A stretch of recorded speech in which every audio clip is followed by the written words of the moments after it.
ओम शांति। ओम शांति बाबा। आज हम अध्ययन करने जा रहे हैं परम पिता परमात्मा के अनमोल मधुर महावाक्यों को। और ये मुरली अमूल्य है, अनमोल है। ये हम तब अनुभव करते हैं जब बाबा के परम पिता परमात्मा के चैतन्य उपस्थिति में इसका अध्ययन करते हैं।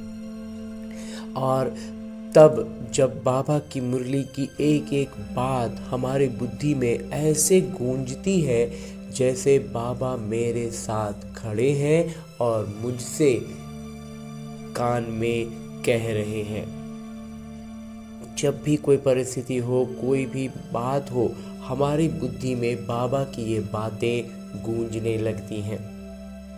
तो इतना श्रेष्ठ जब अनुभव होता है तो हमारे विकर्म विनाश होते हैं, क्योंकि हमारी प्रतिक्रियाएं बाबा की सारे गुणों से की स्मृति के साथ होता है और शक्तियों की जागृति के साथ होता है। तो विकर्म वहीं के वहीं भस्म होते हैं, विनाश होते हैं। तो ऐसा श्रेष्ठ अनुभव पाते हुए हम अपनी अवस्था में लगातार ऊपर उठ सकते हैं, ऊपर आते चले जाते हैं। और इसके लिए करना क्या होता है? बस छोटा सा एक काम है कि हमें अपने दिनचर्या में एक समय, एक स्थान निर्धारित करना है। उस स्थान पर उस समय बड़े फुर्सत से, बड़े इत्मीनान से बैठना है और ये काम प्रतिदिन करना है। कोई भी दिन न छूटे, हर दिन फुर्सत से बैठना है। एक विशेष स्थान अगर रखें, जैसे भक्ति मार्ग में हम पूजा के लिए, और समय भी इस ब्रह्मा कुमार का थोड़ा सा स्पष्टीकरण है कि समय का मतलब ये नहीं कि 7 बजे। इस ब्रह्मा कुमार का ऐसा मंथन है कि 7 बजे 8 बजे ये टाइम नहीं, बल्कि हमारे दिनचर्या में जैसे हम भक्ति में स्नान के बाद सबसे पहले पूजा करने के लिए पूजा का कमरे में जाते थे, जिनका घर में जैसा सुविधा हो उस स्थान पर चले जाना है और स्नान के बाद जाना। अगर स्नान में आज 7:30 बज गए तो इसका मतलब ये नहीं कि समय चेंज हो गया, नहीं, स्नान के तुरंत बाद का समय इस ब्रह्मा कुमार को मंथन में लगता है सबसे उचित है। तो वैसे ही स्थान भी पूजा के लिए जो अगर स्थान बनाकर रखे हो तो उसी स्थान पर बैठना है। थोड़ा पवित्र हो, साफ सुथरा हो। तो उस स्थान पर बैठकर अब अपने हाथों में मुरली लेनी है और एक एक शब्द का बड़ी गहराई से अध्ययन करना है। और जब हम इसकी गहराइयों में धीरे धीरे उतरते जाएंगे ना, तो हम बाबा के चैतन्य उपस्थिति का अनुभव पाएंगे। और ये इस ब्रह्मा कुमार का ये अनुभव रहा है और आभास रहा है। इसीलिए हम मुरली का अध्ययन बड़े फुर्सत से, इत्मीनान से बैठकर स्वयं से कम एक बार ज़रूर करना है। फिर हम YouTube पर सुनते रहे, सेंटर पर जाएं, सब अच्छी बातें हैं। लेकिन जब हम फुर्सत से, इत्मीनान से अकेले बैठकर खुद से जब अध्ययन करते हैं ना, तो बाबा और मैं आमने सामने बैठ बातें कर रहे हैं, ऐसा अनुभव करते हैं। तो इसके लिए और एक छोटा विधि जो हमें आत्माभिमानी स्थिति में आने के लिए करनी चाहिए, वो ये कि जब हम फुर्सत में आकर बैठ गए, मुरली हाथों में लेकर शुरू करने जा रहे हैं, तो पहले अपने इस देहभान से अलग होने का भी अभ्यास करें और अपने सूक्ष्म शरीर के साथ, यानी अपने उसी मन के को लेकर जो इस रावण की दुनिया में बहुत भटक रहा है, उसको लेकर के। क्यों भटक रहा है? क्योंकि वो इसका स्थान है ही नहीं, ये रावण की दुनिया है। तो रावण की दुनिया हमारे मन के लिए है ही नहीं, इसीलिए वो अपनी दुनिया ढूंढने के लिए इतना भटक रहा है। बिल्कुल वैसे ही जैसे एक मछली पानी के बाहर आ जाए तो बहुत छटपटाती है, इसीलिए हमारा मन इतना भटकता है। तो इसे इसके सही गंतव्य तक लेकर चलते हैं। इस शुरुआत, चूँकि ये रास्ता भूल चुका है, तो इसे हम लेकर चलते हैं अपने साथ मधुबन की धरा पर, और उसमें भी खास पांडव भवन के उसी हिस्ट्री हॉल में जहाँ मेरे बाबा ने साकार तन का, यानी इस ब्रह्मा बाबा के तन का आधार लेकर ये मुरली चलाई थी। ब्रह्मसूत्र बाबा ने चलाई थी पहले, तभी आज हमें लिखित रूप में मिल रही है। लेकिन आज भी जब मैं आत्मा अपने आत्म अभिमानी स्थिति में स्थित होकर और स्थित होने के लिए, ये बहुत सरल अभ्यास है, इससे हम आत्माभिमानी स्थिति में स्थित होते हैं और तब बाबा की चैतन्य उपस्थिति का अनुभव पाते हैं। और उसकी अनुभूति का सबसे पहला पायदान ये होता है कि जैसे ही मैं आत्मा खुद को उस स्थान पर अनुभव करता हूँ, परमात्मा के सानिध्य में पहुँचता हूँ, तो मुझ आत्मा के सारे आत्मिक गुण, पवित्रता, शांति, प्रेम और सुख की भरपूरता का एहसास होता है। बाबा सम्मुख बैठे हैं, दृष्टि से मुझ आत्मा में ज्ञान, प्रकाश और अष्ट शक्तियों का प्रवाह कर रहे हैं, ऐसा भी अनुभव पाते हैं, जिससे चारों ओर आनंद का एक आवरण बन जाता है। और उस आवरण में मैं और मेरे बाबा बड़े फुर्सत से बैठ बातें करते हैं। तभी तो मेरे बाबा अपने दिल की बातें इसी मुरली में निहित करके मुझसे कहते हैं, मीठे बच्चे, पढ़ाई और दैवी चरित्र का रजिस्टर रखो, रोज जांच करो कि हमसे कोई भूल तो नहीं हुई। हाँ जी बाबा। आगे प्रश्न रूप में बाबा कहते हैं कि तुम बच्चे किस पुरुषार्थ से राजाई का तिलक प्राप्त कर सकते हो? उत्तर बतलाते हैं मेरे बाबा, पहला, सदा आज्ञाकारी रहने का पुरुषार्थ करो। संगम पर फरमान बरदार का टीका दो तो राजाई का तिलक मिल जाएगा। बेवफादार अर्थात आज्ञा को न मानने वाले राजाई का तिलक नहीं प्राप्त कर सकते। दूसरा है, कोई भी बीमारी सर्जन से छुपाओ नहीं, छिपाएंगे तो पद कम हो जाएगा। बाबा जैसा प्यार का सागर बनो तो राजाई का तिलक मिल जाएगा। हाँ जी बाबा। ओम शांति। रूहानी पिता रूहानी बच्चों को समझा रहे हैं। पढ़ाई मतलब समझ दे रहे हैं ना बाबा हमें, तो तुम बच्चे समझते हो ये पढ़ाई बहुत सहज और बहुत ऊंची है और बहुत ऊंच पद देने वाली है। ये सिर्फ तुम बच्चे ही जानते हो कि ये पढ़ाई हम विश्व का मालिक बनने के लिए पढ़ रहे हैं। तो पढ़ने वालों को बहुत खुशी होनी चाहिए। कितनी उच्च पढ़ाई है। ये वही गीता एपिसोड भी है। बाबा कहते हैं ये गीता का वही एक एपिसोड भी है, संगम युग भी है। तुम बच्चे अब जगे हो, बाकी सब सोए पड़े हैं। गायन भी है, माया की नींद में सोए पड़े हैं। तुमको बाबा ने आकर जगाया है। सिर्फ एक बात पर समझाते हैं, मीठे बच्चे, याद की यात्रा के बल से तुम सारे विश्व पर राज्य करो, जैसे कल्प पहले किया था। ये स्मृति बाबा दिलाते हैं। बच्चे भी समझते हैं, हमें स्मृति आई कल्प हम इस योग बल से विश्व का मालिक बनते हैं और फिर दैवी गुण भी धारण किए हैं। योग पर ही पूरा ध्यान देना है। इस योग बल से तुम बच्चों में ऑटोमेटिकली दैवी गुण आ जाते हैं। जैसे बाबा की याद में रहते हैं तो बाबा की गुणवत्ताएं तो सक्रिय होने ही लगेंगी ना। तो बाबा की याद में गुणवत्ताएं सक्रिय होंगी तो गुणवत्ताएं ही तो दैवी गुण है। बरोबर ये इम्तिहान है ही मनुष्य से देवता बनने का। तो हम हर परिस्थिति में उस याद में रह पाए, उन आत्मिक गुणों की, बाबा के सारे आत्मिक गुणों की, शक्तियों की जागृति में रह पाए, यही तो इम्तिहान है ना। तो परिस्थितियां हमारे लिए इम्तिहान के रूप में आती हैं। जैसा इस ब्रह्मा कुमार का मंथन रहा है कि वो अभ्यास के लिए प्रश्न है, तो वो प्रश्न आया, उस पर हमने प्रतिक्रिया बाबा की याद में रहकर दिया तो विकर्म वहीं के वहीं भस्म हो जाएंगे। इसलिए बाबा कहते हैं कि ये इम्तिहान है ही मनुष्य से देवता बनने का। तुम यहाँ आए हो योग बल से मनुष्य से देवता बनने के लिए, और ये भी जानते हो कि हमारे योग बल से सारा विश्व पवित्र होना है।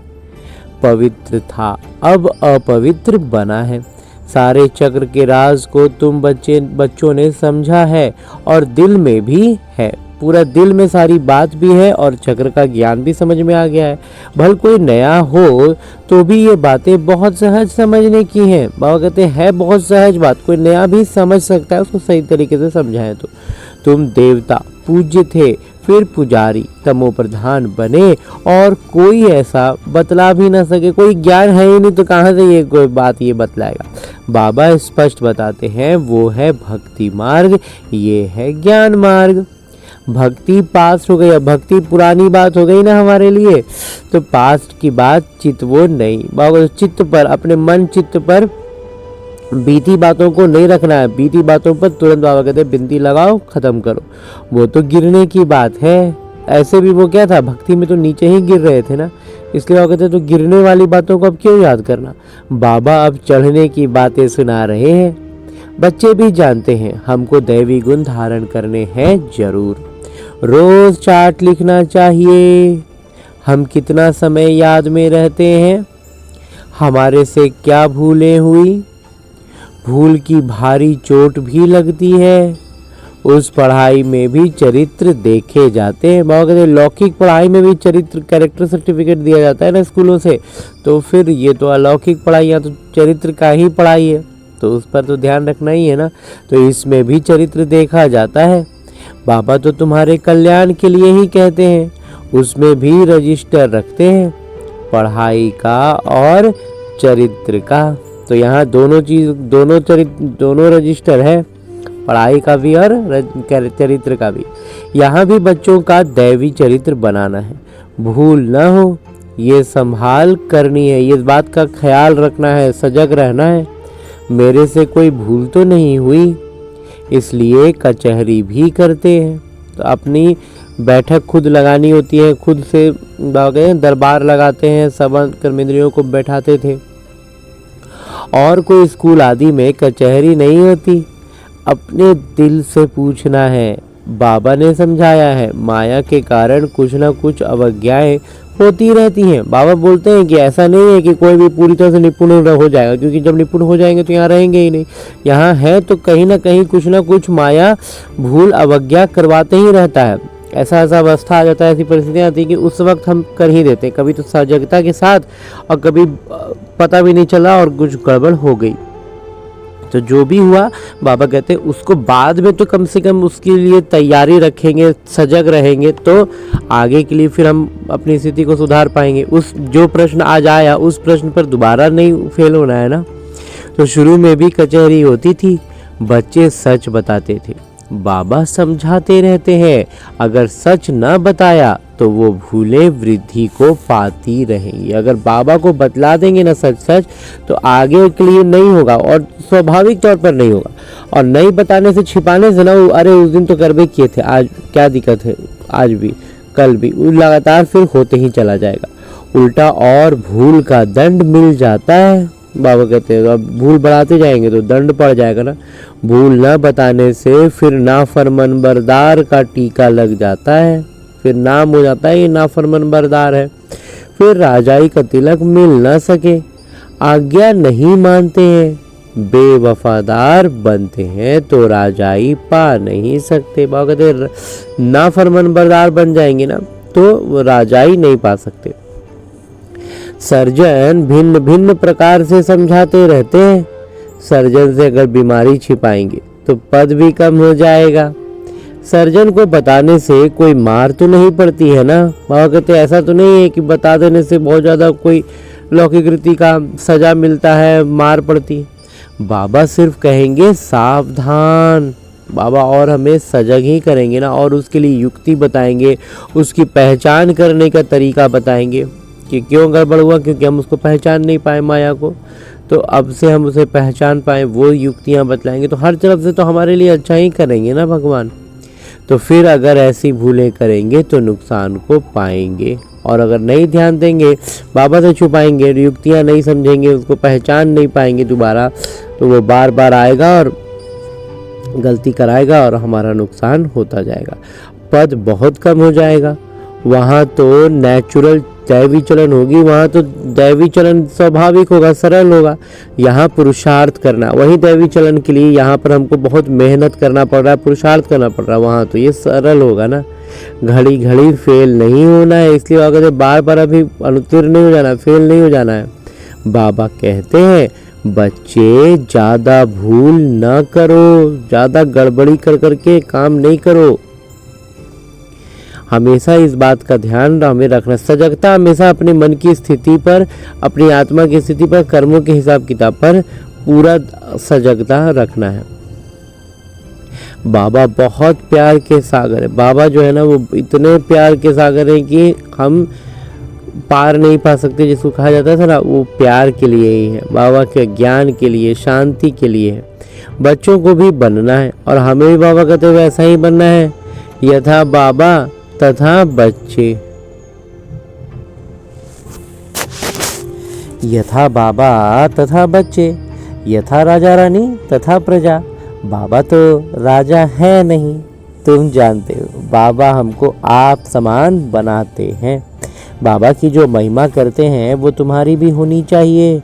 बाबा समान बनना है। माया बड़ी प्रबल है, तुमको रजिस्टर रखने नहीं देती है। माया के फंदे में तो पूरा फंसे हुए हो। माया की जेल से तुम निकल नहीं सकते हो, सच बताते नहीं हो। तो बाबा कहते हैं एक्यूरेट याद का चार्ट रखो। तो चार्ट अपने से रखो ना, अपने से जब हम चार्ट रखेंगे ना, तो रोज का जब हम स्थिति देखेंगे, और जब देखने की रोज रोज चार्ट में देखेंगे कि क्या जा रहा है, ऊपर जा रहा है, नीचे जा रहा है, और फिर उसकी सजगता भी रहती है। रात में चार्ट लिखना है लेकिन दिन भर में याद रहेगा, अरे फिर चार्ट में क्या लिखेंगे, तो उस तरह से भी सजगता बढ़ती है। और रोज रोज रिजल्ट रोज का देखते जाते हैं तो उसको सुधारने की सजगता भी रहती है। सुबह को उठ बाबा को याद करो, बाबा की ही महिमा करो। बाबा आप हमको विश्व का मालिक बनाते हो तो हम आपकी महिमा करेंगे। भक्ति मार्ग में कितनी महिमा गाते हैं, उनको तो कुछ भी पता नहीं। देवताओं की महिमा है नहीं, महिमा है तुम ब्राह्मणों की। सबको सद्गति देने वाले भी एक बाबा हैं।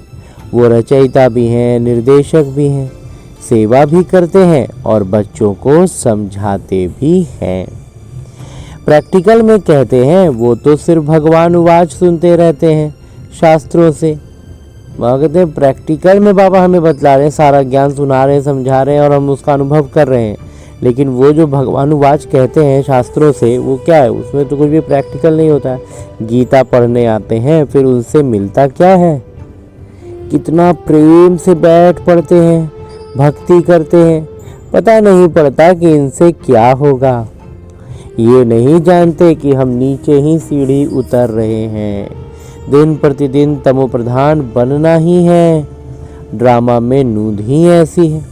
इस सीढ़ी का राज सिवाय बाबा के कोई समझा ना सके। शिव बाबा ही ब्रह्मा द्वारा समझाते हैं, ये भी इनसे समझकर फिर तुमको समझाते हैं। फिर क्या, शिव ब्रह्मा भी समझकर अपने अनुभव के साथ हमें सुनाते भी हैं बहुत सी बातें। तो मूल बड़े शिक्षक, बड़ा सर्जन तो बाबा ही हैं, उनको ही याद करना है। ऐसे नहीं कहते कि ब्राह्मणी को याद करो, याद तो एक की रखनी है। कभी भी किसी के साथ मोह नहीं रखना है, एक बाबा से ही शिक्षा लेनी है। बाबा ने कल ही कहा था ना, भूले चूके भी किसी और आत्मा को याद नहीं करो, दूसरी आत्माओं को मत देखो। निर्मोही भी बनना है। सब अपना अपना चरित्र में है, अपने अपने किरदार में है, इसलिए उनको देख के हमें बिल्कुल भी उलझना नहीं है। उनको इसलिए बाबा कहते देखना ही नहीं है। इसमें बड़ी मेहनत चाहिए। सारी पुरानी दुनिया से वैराग्य, ये तो खत्म हुई पड़ी है, तो ये दुनिया तो बिल्कुल अब खत्म ही होने वाला है। इसमें प्रेम व आसक्ति कुछ भी नहीं। कितने बड़े बड़े मकान आदि बनाते रहते हैं, उन्हों को ये पता भी नहीं कि ये पुरानी दुनिया बाकी कितना समय है। बाकी ये पुराना दुनिया कितना समय है ना, ये भी थोड़ी ना पता है। तुम बच्चे अब जगे हो, औरों को भी जगाते हो। बाबा आत्माओं को ही जगाते हैं, घड़ी घड़ी कहते हैं अपने को आत्मा समझो। शरीर समझते हो तो जैसे सोए पड़े हो, जैसे ही शरीर के भान में आए ना, मतलब बाबा कहते हैं सोए हो। अपने को आत्मा समझो और बाबा को भी याद करो।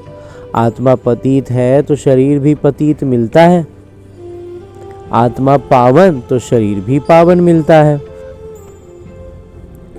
बाबा समझाते हैं, तुम ही इस देवी देवता घराने के थे, फिर तुम ही बन जाएंगे।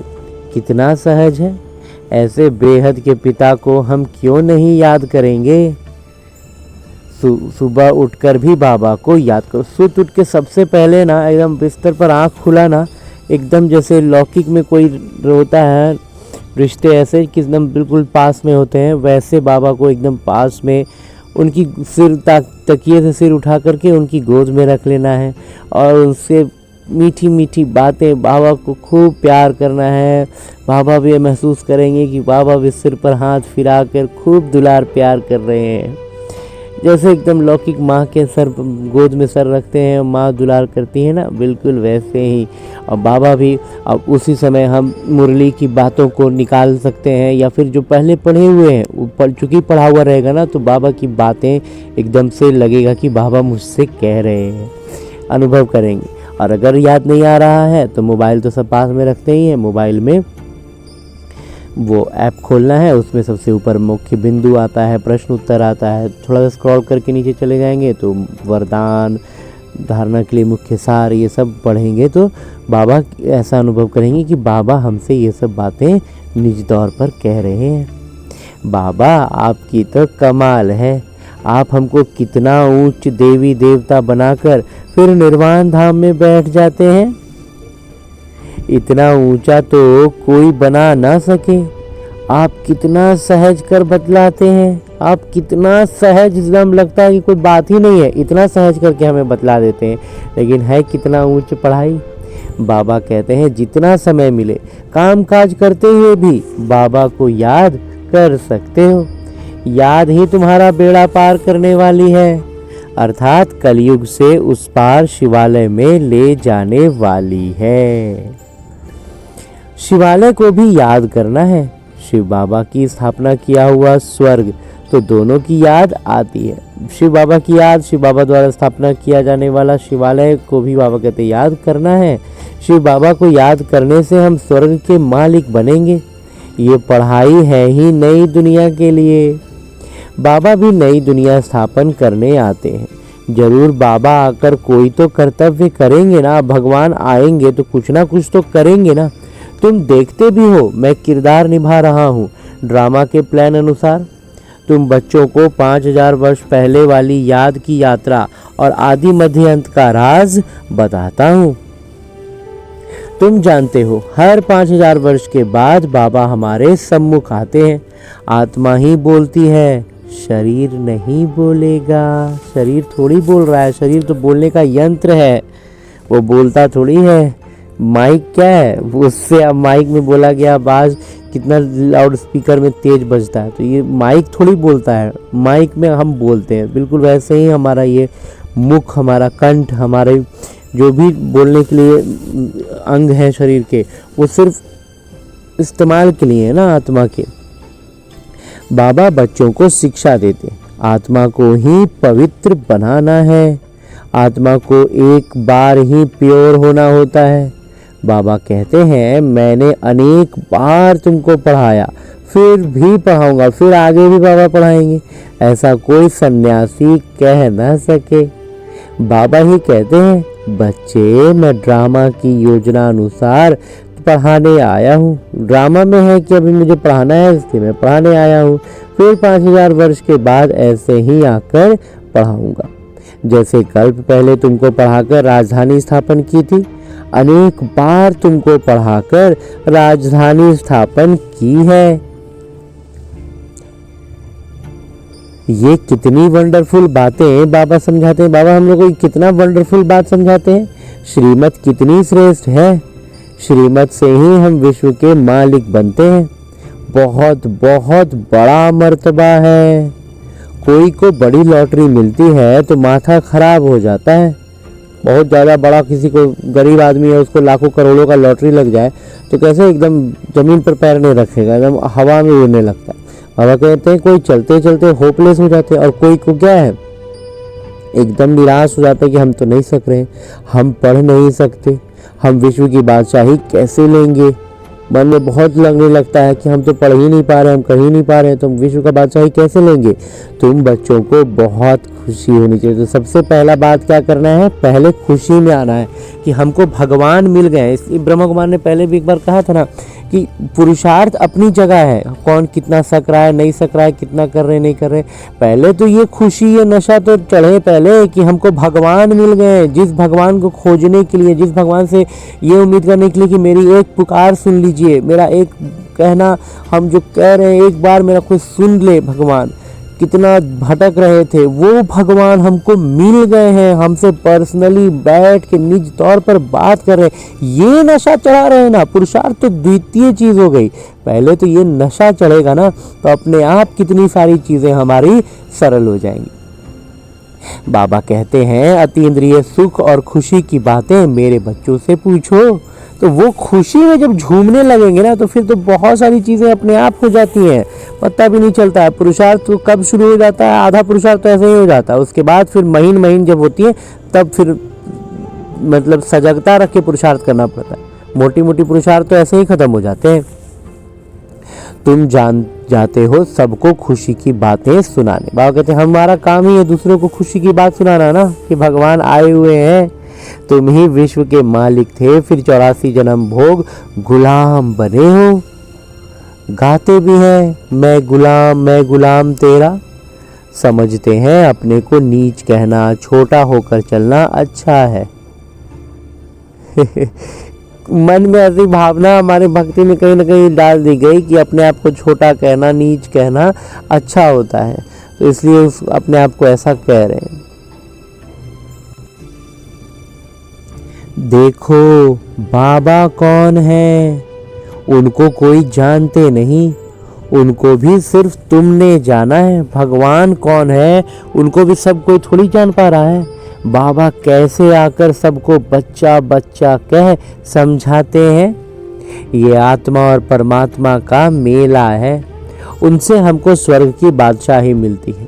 बाकी गंगा स्नान आदि करने से कोई स्वर्ग की राजाई नहीं मिलती। गंगा स्नान तो बहुत बार किया। यूं तो पानी सागर से आता है, परंतु ये बरसात कैसे पड़ती है इनको भी कुदरत कहेंगे। ये प्रकृति का एक चक्र है। इस समय बाबा तुमको सब कुछ समझाते हैं। धारणा भी आत्मा ही करती है, न कि शरीर। तुम महसूस करते हो बरोबर बाबा ने हमको क्या से क्या बना दिया। अब बाबा कहते हैं बच्चे अपने पर रहम करो, कोई अवज्ञा ना करो, देह अभिमानी मत बनो, शरीर के भान में मत फंसो। मुफ्त अपना पद कम कर देंगे, शिक्षक तो समझाएंगे ना। तुम जानते हो बाबा बेहद के शिक्षक हैं। दुनिया में कितनी ढेर भाषाएं हैं, कोई भी चीज़ छिपती है तो सब भाषाओं में छपानी चाहिए। बाबा कोई भी चीज़ कहीं छपा ना तो फिर उसको सब भाषाओं में छपवाओ। कोई लिटरेचर छपाते हैं तो सबको एक एक कॉपी भेज दो, एक एक कॉपी लाइब्रेरी में भेज देनी चाहिए। और एक एक कॉपी क्या है, लाइब्रेरी में भेज देनी चाहिए। खर्चे की बात नहीं है, ये सब का खर्चा को उतना मतलब ऐसा नहीं सोचना है कि बहुत ज़्यादा खर्च हो जाएगा। वो कहते हैं ऐसा नहीं है, बाबा का भंडारा बहुत भर जाएगा। बच्चे बनते जाएंगे, बाबा का पहचानते जाएंगे तो भंडारा तो और भरता ही जाएगा। पैसा अपने पास रखकर क्या करेंगे, घर तो नहीं ले जाएंगे। अपने घर जब जाएंगे परम धाम तो वहाँ तो ये पैसा तो जाएगा नहीं, तो यहाँ ही जितना निवेश करते चले जाएं, सेवा में यज्ञ में लगाते चले जाएं, उतना अच्छा है ना। अगर कुछ घर ले जाएं तो परम धाम के यज्ञ की चोरी हो जाए। और अगर लौकिक तौर पर अपने घर ले जाते हैं तो आप कहते हैं ये तो परम धाम का यज्ञ जो है उसका चोरी हो जाएगा ना। तौबा तौबा, ऐसी बुद्धि शल किसी की ना हो। बाबा कहते ये बुद्धि तो बिल्कुल बुद्धि में नहीं आना चाहिए। सारी बातें भक्ति में जैसे होता है ना, आजकल मंदिरों के नाम पर बड़े बड़े फंड ट्रस्ट बनाते हैं, और जब उसमें खूब बड़ा अमाउंट जमा हो जाता है तो उसके जो 2-4 लोग मेंबर होते हैं उस शहर से ही फरार हो जाते हैं। तो वो काम बाबा कहते हैं इस यज्ञ के बारे में मत सोचना, कभी नहीं। परमात्मा के यज्ञ की चोरी, उन जैसा महापाप आत्मा कोई हो ना सके। तो इसलिए इस सब बात की तो बहुत ज़्यादा सजगता रखनी है। कितनी अधम गति हो जाती है। बाबा कहते हैं ये सब ड्रामा में किरदार है, तो आप किरदार ही वह मिला है। तुम राजाई करेंगे वह तुम्हारे सर्वेंट बनेंगे। बाबा कहते हैं उसका किरदार ही ऐसा है ना, तो क्या होगा, तुम राजा बनोगे और जो वैसे बच्चे जो चोरी कर रहे हैं, जो आज बहुत गलत काम करके अपने आप को बहुत बड़ा आदमी समझ रहे हैं, वो वहाँ नौकर बनेंगे। सर्वेंट बगैर राजाई कैसे चलेगी। बाबा कहते हैं अब तुम राजा रहोगे तो नौकर तो चाहिए होंगे ना। कल पहले भी ऐसे ही स्थापन हुई थी, तो नौकर चाकर कैसे बनेंगे ना, वो बाबा बतलाते हैं। कहने का तो वो भी ब्राह्मण बच्चे रहेंगे, लेकिन चोरी वगैरह करेंगे तो वो लोग फिर वहाँ नौकर चाकर बनेंगे। अब बाबा कहते हैं अपना कल्याण करना चाहते हो तो श्रीमत पर चलो, दैवी गुण धारण करो। क्रोध करना दैवी गुण नहीं है, वो आसुरी गुण हो जाता है। कोई क्रोध करे तो चुप कर देना चाहिए। अपने आप को तो पहले चुप कर दें। पहले तो लौकिक वृत्ति से चुप होएंगे, फिर धीरे धीरे जब ज्ञान की स्पष्टता बढ़ती है ना, तो आसानी से हम उनको, हमारा दृष्टि नजरिया ही बदल जाता है उनको देखने का, तो हमें उन पर रहम आने, उनका क्रोध को देखकर हमें उन पर रहम आता है। बाबा कहते हैं रिस्पॉन्स नहीं करना चाहिए। और अब लेकिन अभी तक जब तक हम अपनी श्रेष्ठ अवस्था में नहीं पहुंचते हैं ना, हमें उनका क्रोध देख कर हमें भी क्रोध आने लगता है। उनका विकार देखते हैं, क्रोध का विकार, तो हमारे अंदर का क्रोध का विकार सक्रिय हो जाता है। इसलिए हमें विकार देखना ही नहीं है। हर एक की चलन से समझ सकते हैं अवगुण तो सब में है, तो इसलिए नज़रिया को बदलने पर दिमाग लगाना है, पुरुषार्थ करना है। हमें उस नज़र से देखना है कि वो भी एक पुरुषार्थी है, वो उसको विकार ने अगर पकड़ा है तो हमें उस विकार को नहीं देखना है।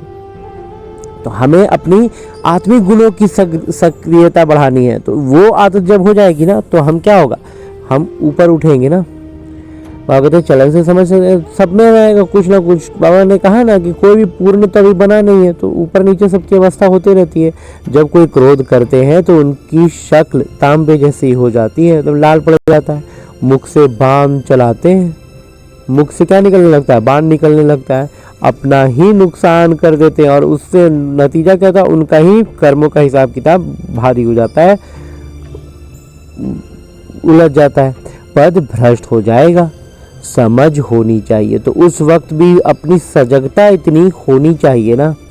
बाबा कहते हैं जो पाप कर्म करते हो वो लिख दो, बाबा को बताने से माफ हो जाएगा, बोझ हल्का हो जाएगा। जन्म जन्मांतर से तुम विकार में जाने लगे हो, इस समय तुम कोई पाप कर्म करेंगे तो 100 गुना हो जाएगा। अब अगर ज्ञान के बाद पाप कर्म करेंगे तो सजा 100 गुना हो जाएगा। बाबा के आगे भूल की तो 100 गुना दंड पड़ जाएगा, और वहीं आके बतला देंगे कि बाबा ये गलती से हो गया, तो बाबा कहते हैं माफ़ भी होने का प्रावधान है। लेकिन खुले दिल से पूरी बात बतलानी है। किया और बताया नहीं तो और ही वृद्धि हो जाएगी। बाबा तो समझाएंगे कि अपने को नुकसान नहीं पहुंचाओ। बाबा बच्चों की बुद्धि सालीम यानी अच्छी बनाने आए हैं। बाबा हम बच्चों की बुद्धि को एकदम अच्छा, एकदम शालीन बनाने आए हैं ना। जानते हैं ये कैसा पद पाएंगे, वो भी 21 जन्मों की बात है।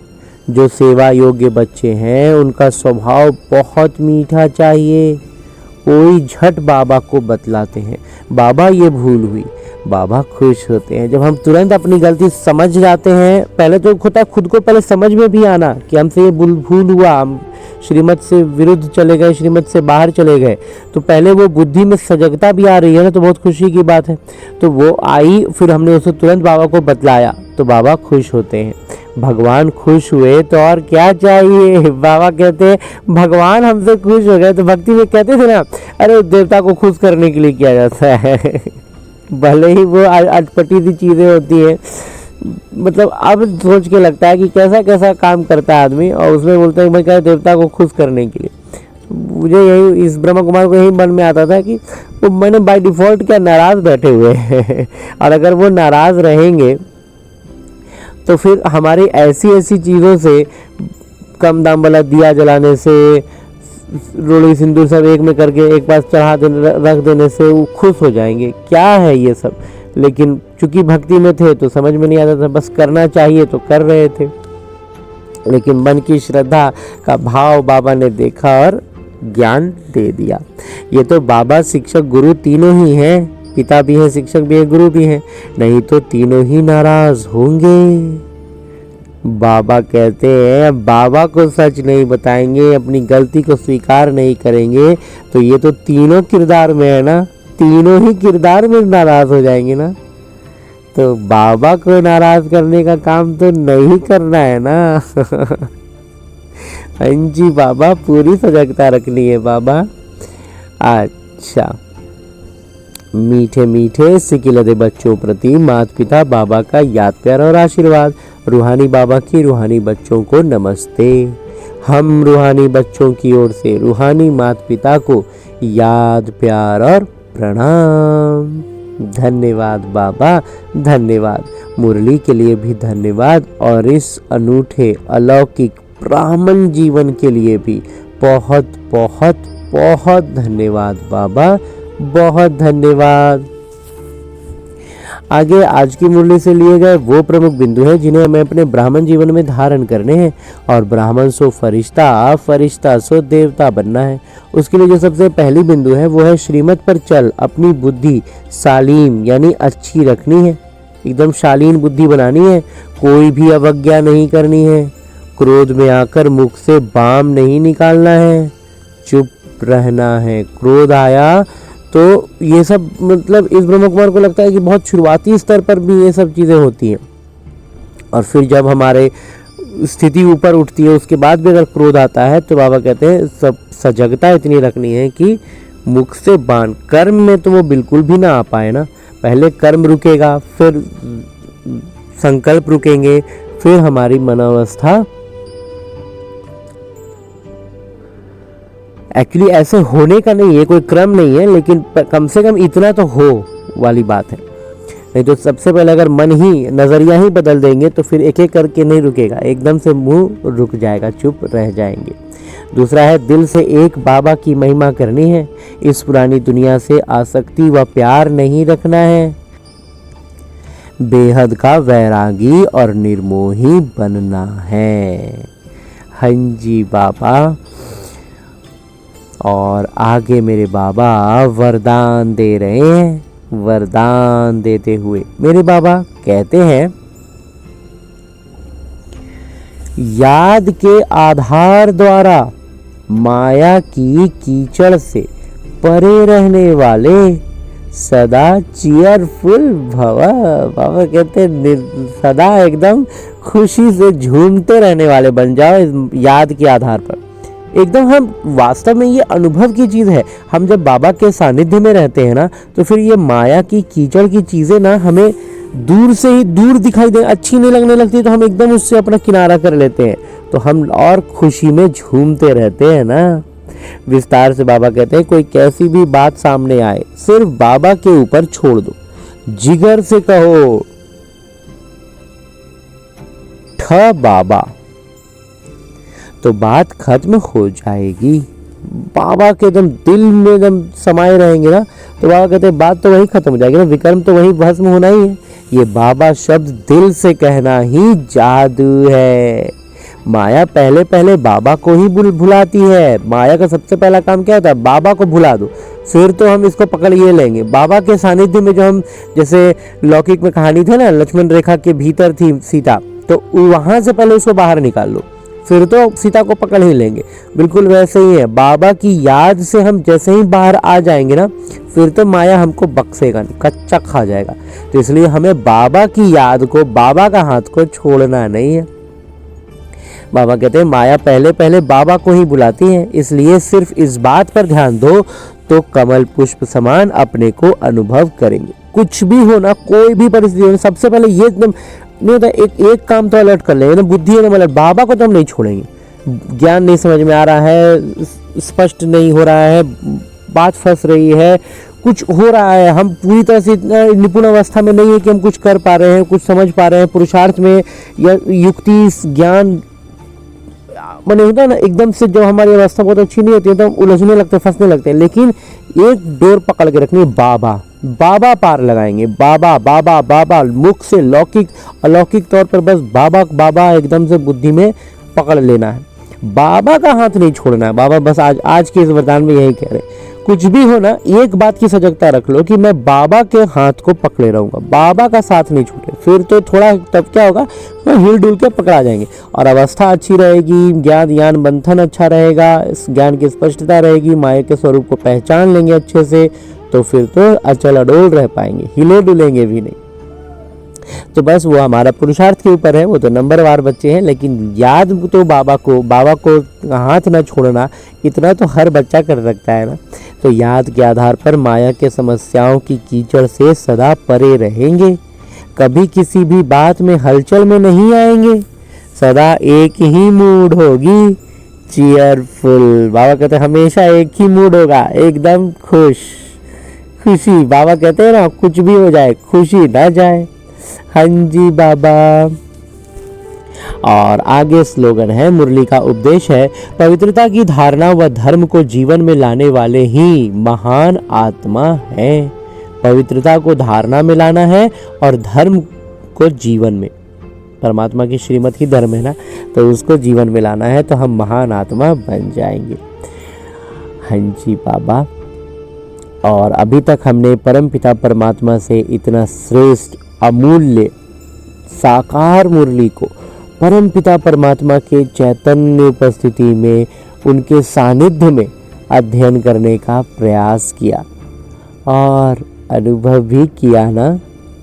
अब मेरे बाबा इसी अव्यक्त स्वरूप में स्थित रहकर एक इशारा देते हैं कि इस अव्यक्ति मास में बंधन मुक्त रह जीवन मुक्त स्थिति का अनुभव करो।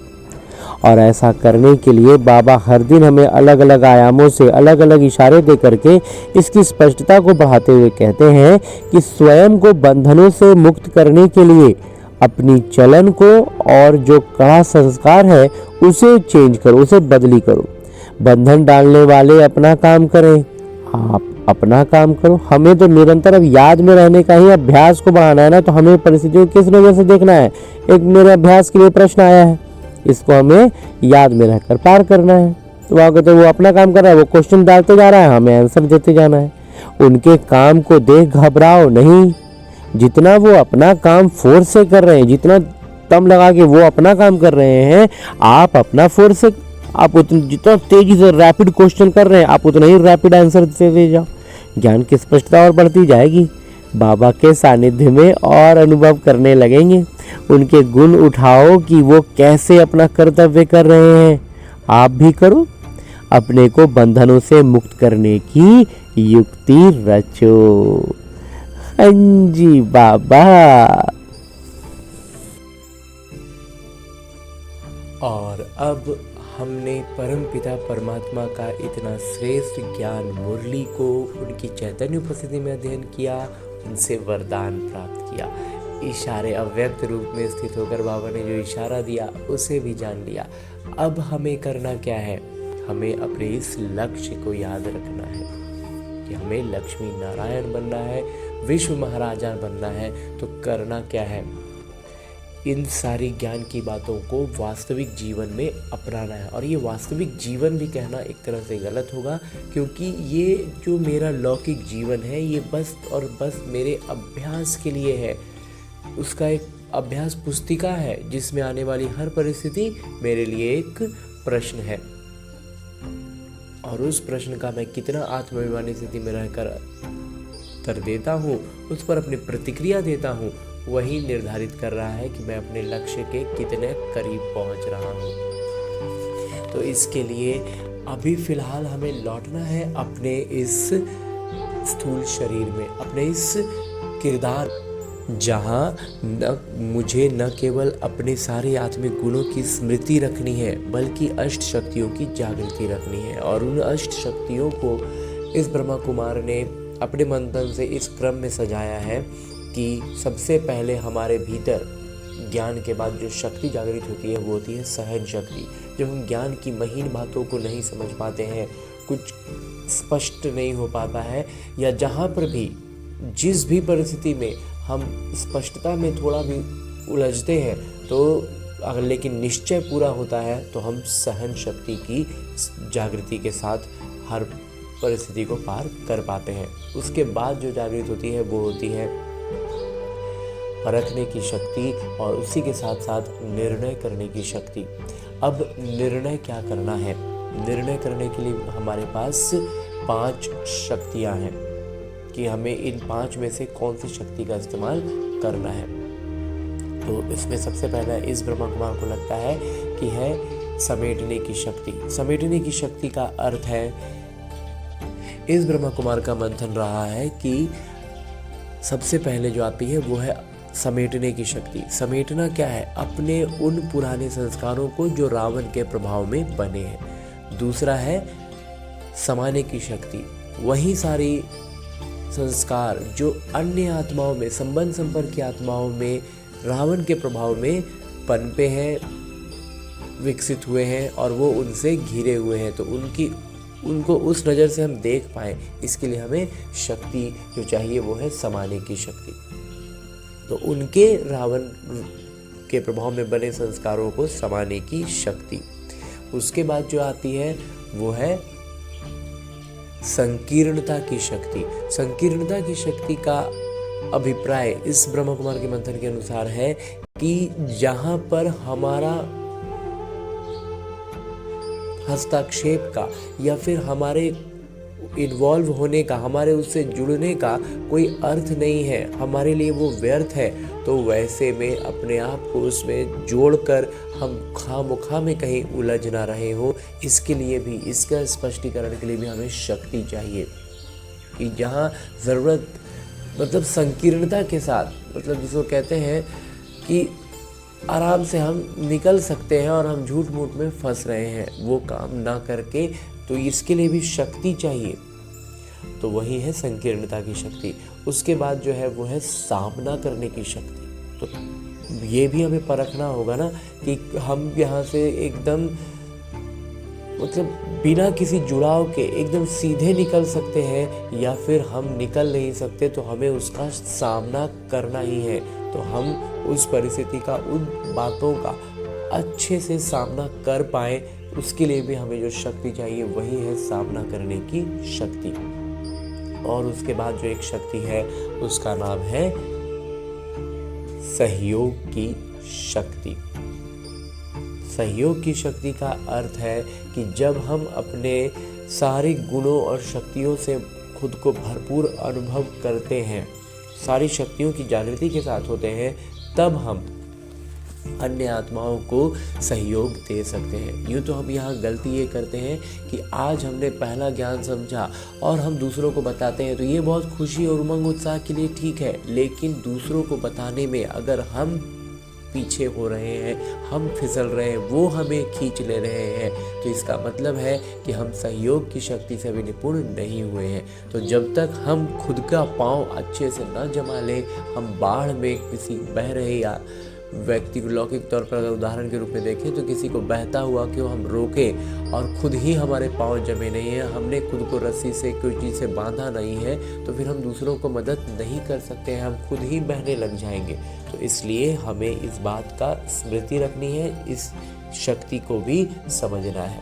तो इस तरह की अष्ट शक्तियों की जागृति के साथ सारे सातों आत्मिक गुणों को स्मृति में रखते हुए सारी प्रतिक्रियाएं हमारे इसी अनुसार हो, ऐसा अभ्यास करने के लिए लौटते हैं अपने इस किरदार में, अपने स्थूल शरीर में। अच्छा, ओम शांति।